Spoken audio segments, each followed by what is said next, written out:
Selamat datang di seri video pelatihan survei GNSS bidang minyak dan gas bumi bersama saya Syafril Ramadan, Wijaiswara di Pusat Pengembangan Sumber Daya Manusia Minyak dan Gas Bumi. Selamat belajar dan tetap semangat.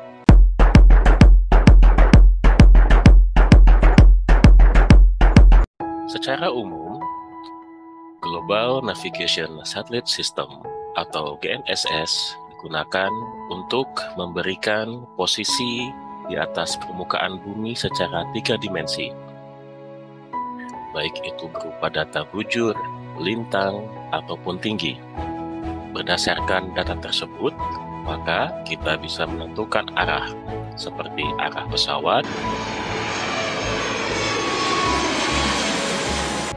arah kendaraan, maupun berbagai tujuan kita.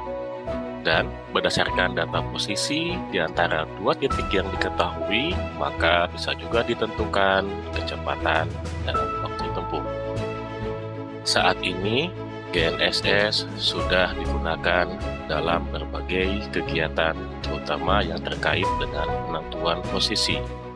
Yang terbesar menurut gssc.esa.int adalah untuk Location Based Service, untuk penentuan posisi transportasi darat, kegiatan surveying atau pemetaan, pertanian, perhubungan laut, penerbangan, kereta api, dan juga untuk sinkronisasi waktu.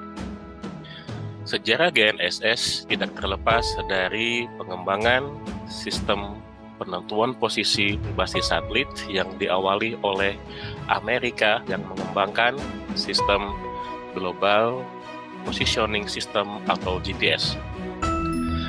Sistem ini diawali pada era Perang Dingin antara Amerika Serikat dan Uni Soviet. Sistem ini berkembang karena kekhawatiran Amerika Serikat yang berpikiran akan berperang di daerah Kutub Utara. Seperti yang kita tahu, di daerah Kutub Utara, alat penunjuk posisi atau kompas tidak bisa bekerja secara maksimum karena akan terus mengarah ke tanah, sehingga kegiatan penentuan posisi akan terkendala.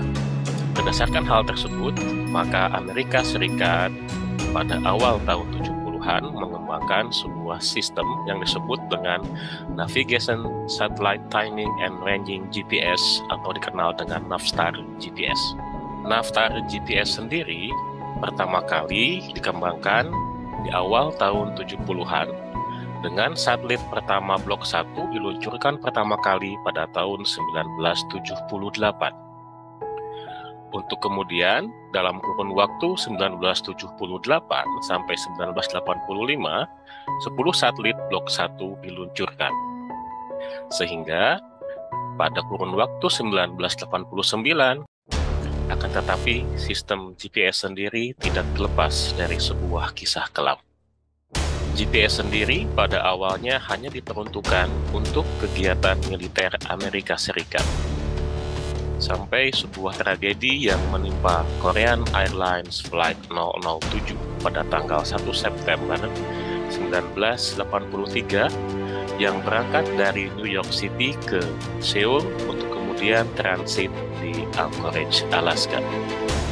Pada saat itu, pilot melakukan kesalahan memasukkan data navigasi sehingga arah penerbangan Korean Airlines memasuki wilayah Uni Soviet. Uni Soviet yang ketika itu mengetahui ada pesawat terbang yang tidak teridentifikasi, kemudian mengirimkan pesawat tempurnya. Karena kejadian tersebut berlangsung pada malam hari, maka pilot pesawat tempur Uni Soviet tidak mengetahui secara detail pesawat yang masuk ke wilayahnya tersebut.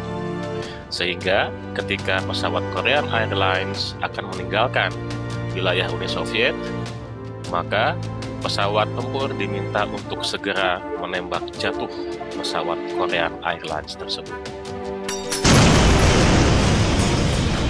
Pada peristiwa itu, 269 penumpang dan kru pesawat Korean Airlines Flight 007 tewas.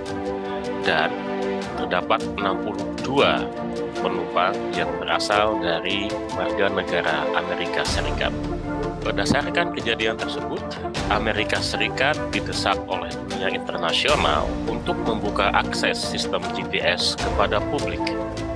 Sehingga akhirnya Presiden Amerika Serikat saat itu, Ronald Reagan, pada tanggal 16 September 1983 akhirnya membuka akses sistem GPS kepada publik.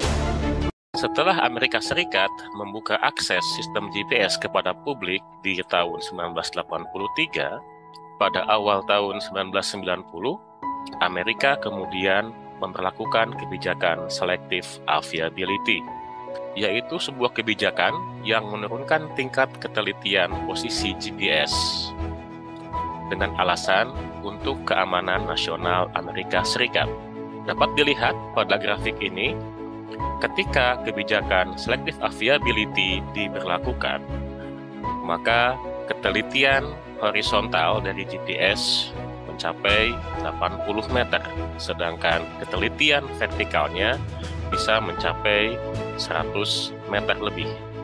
Kemudian, pada era pemerintahan Presiden Bill Clinton, maka pada tanggal 2 Mei 2000, kebijakan Selective Aviability kemudian tidak diberlakukan, sehingga ketelitian GPS kembali pada kondisi normal, di mana ketelitian horizontal maupun vertikal di bawah 10 meter. Kebijakan untuk tidak memperlakukan Selective Aviability tidak lepas dari usaha Amerika untuk mengkomersialisasi sistem GPS kepada dunia.